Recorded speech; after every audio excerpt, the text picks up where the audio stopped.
You've been told your whole life that average is failure, and somewhere along the lines, you actually started to believe it. So you kept running, chasing the next goal, the next promotion, the next metric of success. And when you finally achieve it, 2 weeks later, you're back to square one, feeling like you're behind again. So let me ask you this: how much of your ambition is actually your own? In today's video, I'm going to tell you what average actually is and why it's probably not what you think it is, nor is it as bad as it's been made out to be. Everyone is told that average is the enemy, that the ordinary life is reserved for the unambitious, the unaware, or the people who just don't want it enough.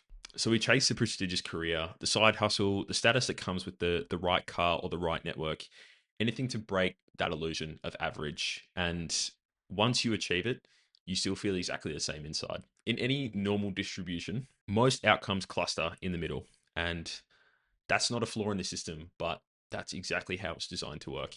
You are statistically going to be average at most things you do. An average driver, an average handyman, but you could be a really fucking good dad.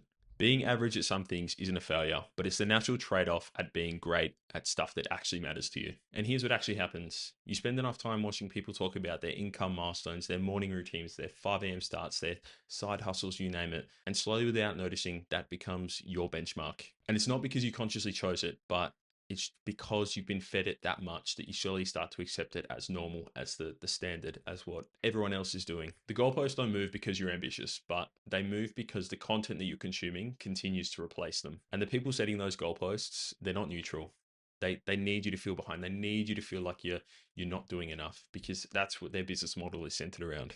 Just think, a person that feels content very rarely will buy their course or enroll in their paid community, etc. So before you measure yourself against whatever's being shown to you in your social media feed, whatever comparisons you're making to the upper echelon of society or the top 1% of influencers, etc., it's worth asking whether you actually chose that standard yourself, or if it's just something that's been fed to you and you've accepted it. And because most people are comfortable but vaguely restless, things feel fine, but fine doesn't feel like enough. That gap between fine and enough is exactly where these people operate. Because the real problem isn't your job or your house, but it's what happens when comfort quietly starts to replace your courage or your risk-taking ability. Comfort makes sense. Our ancestors would have traded anything for comfort, for reliability, for stability. But that same comfort is what makes it almost impossible to take a real bet on yourself. When things are good enough, your brain asks, why risk it? What if it doesn't work? What if it puts me in a worse situation? Look, take it from someone with experience. I stayed in a job for far too long, getting paid far too little for far too many hours that I was putting in.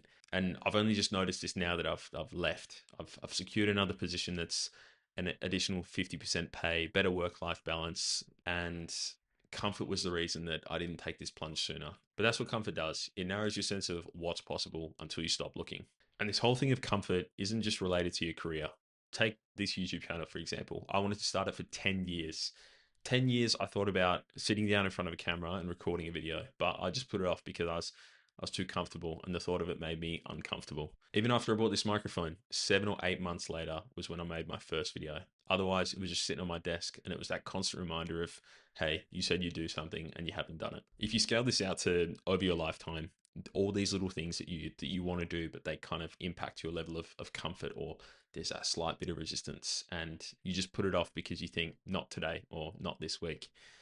Over a lifetime, you start to kind of build a bit of resentment and a real sense of what if. There's no single moment where this all hits you. It's kind of like a slow acclimation where each little what if kind of gets stacked on top of the other. And before you know it, you wake up miserable one day. You're thinking, what's going on with me? Where is this sort of tightness in my chest? Why do I feel no desire or drive to life? And oftentimes it points back to you not taking any risks because you want it to be comfortable. That's what comfort actually costs you. It's not a failure, but it's that wondering of what if. Optimizing for comfort leads to a life where all the variables are accounted for and risks are mitigated, because you never pursue anything scary or anything worthwhile. You know exactly where it leads. That tight-chested feeling, that low-grade resentfulness, that what if, that sense of something unfinished that never quite goes away. Don't fear average, fear comfort. Fear the life where the what if stays a what if because you never tried and found out.